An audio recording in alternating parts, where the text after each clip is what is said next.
I want to share this news segment with all of you that I saw Monday evening between Anderson Cooper and Felicia Croft. Felicia Croft is a nurse in a COVID unit in a hospital in Louisiana, and she has come to believe that God helped get the COVID vaccine to us as quickly as possible. And her argument actually makes good sense. So, my feeling is if you believe in God, you will understand that God helped get this vaccine to us as quickly as possible so that we could get out of this pandemic as quickly as possible. Please watch this video. It's a few minutes long, but it's worth listening to because we all need to be vaccinated. I do not understand the hesitancy. It appears to be political in nature, it appears to be religious in nature, but the bottom line is we all need to be vaccinated. Those of us that can get vaccinated should be vaccinated. And it's not about you, it's about everyone else. And again, if you believe in God, then you will go out and get vaccinated. Watch this video. Brings us back to Louisiana. Today, the state's health officer said he expects COVID-19 hospitalizations tomorrow to reach their highest level so far in the entire pandemic, which for nurse Felicia Croft means more patients in her ICU and far too many more days like these. Last night, my daughter came to me, my 14-year-old Macy. She came to me. She said, "Mom, we need to pray for my friend's parents." And her friend's parents are in my ICU. And one of them may not go home. The other one's really, really sick too. And as a nurse, to know that if you can't get these two people home, that their kids will be orphans. Their 14-year-old could be an orphan. And to know that my daughter may come to me when she gets that call and say, "Mom, why didn't you save them?" I can't explain the feeling of defeat when you do everything. You pour everything into a patient and it's not enough. And then to know that they could have gotten vaccinated and it could have made a difference. And Felicia Croft joins us now. Felicia, thank you so much for being with us, and thank you so much for what you have done. I cannot imagine working all throughout this pandemic as you have, more than a year and a half working in a COVID ICU. I mean, I know doctors who are burnt out. I know nurses who have quit. Talk just about what you're up against right now, what kind of patients you're seeing. Right now we're seeing a lot of patients, number one, and patients that are sicker and patients that are closer to my age, which just brings it to a whole new level. I'm 34 years old. You know, I have kids ranging from 10 to 14, and I know some of these people have kids younger than me. And I know all of the milestones that I want to see my kids hit. I want to see my kids graduate. I want to walk my kids out on the football field on senior night. I want to get my daughter ready for her first prom. And these are things that people we're sending to a funeral home instead of their house are missing. And that these are experiences and memories that their kids won't have with them. And that's really hard. You know, in the beginning it was sad. We lost a lot of people in the beginning, but mostly it was people that had lived long lives of love and they had seen their families grow. And this is just different. This really has made it show that, you know, COVID does not discriminate and everybody is vulnerable. Louisiana expects COVID-19 hospitalizations to reach its highest level in the pandemic tomorrow, which is just extraordinary when you think about it, given the fact that there is a vaccine out there.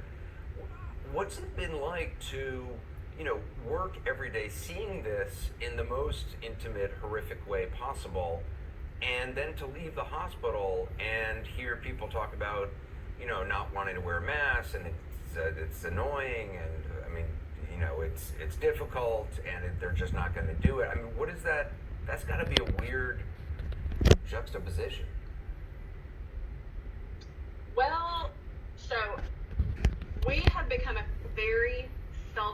generation and a very selfish, just group of people sometimes when I hear what others say. So this pandemic and masks and vaccines, this is not about you, and this is not about what always makes you feel good. And it's about, you're the cashier at your local gas station, and it's about your local baker, and your neighbor and your cousin's friends, and people that maybe aren't important to you, but they're important to someone else. And I think that stepping out of that, what's most important to me and what makes me comfortable and keeps me happy, I think if we change to that mindset, it would change a lot of what's happening outside and inside the hospital. And I look at people as individuals and as, creations of Christ, and I hope that others will start to look at that instead of just saying how uncomfortable they are. And I have to just be real careful and let the Lord guide my words when it comes to that, because sometimes it's for me to speak and sometimes it's not. But yes, it does put us in a very difficult position. In the video, you talk about your 14-year-old daughter, who must be, I hope, so proud of you. She came to you, wanted to pray for her friend's parents who were in your ICU. I mean, how do you explain all that to your child?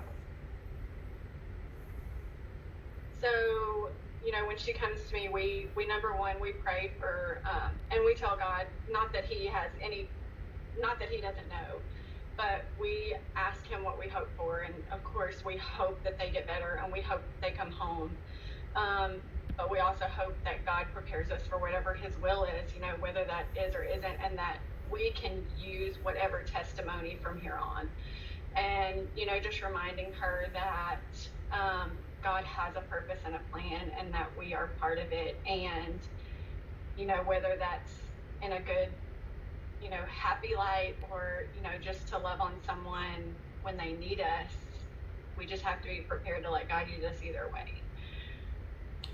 It's so interesting and so important, I think, to what you say, because there are folks who are are people of faith and good people who feel, well, I'm not gonna get a vaccine because I'm just gonna leave it up to, to what the Lord wants. I think I'll do fine. You come from a religious tradition, you come from a religious background and a worldview, and yet you also are embracing the vaccine. Absolutely, because there's a story about the man on the roof and the flood, and there's a boat that comes by and he says, "No, God's gonna save me." Everybody's heard that story. And sorry. I feel like this is the boat, and God gave somebody a whole lot smarter than me with a lot more letters behind their name the knowledge to develop this vaccine, and I think that he gave it to us. I think that one, we have I think we have a choice, to take it or not to take it. But if that choice is based on just you, then maybe you're making the choice wrong. If you're truly loving your neighbor as yourself, would you do it for your neighbor? Just to know that this is something that God gave somebody knowledge for.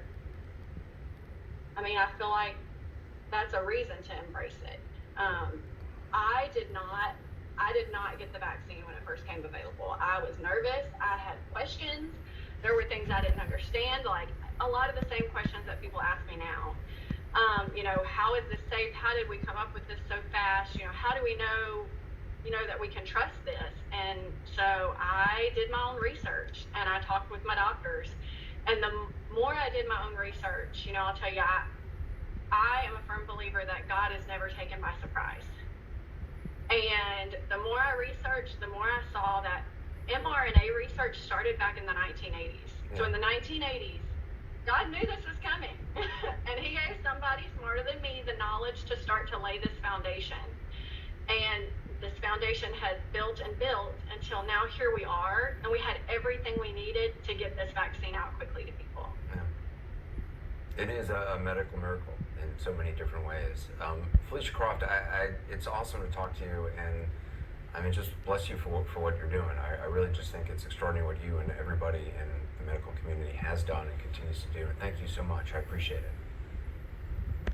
Absolutely. Thank you for having me. All right. And my best to your daughter, too, and your family. Take care. I want to get some more perspective now from Dr.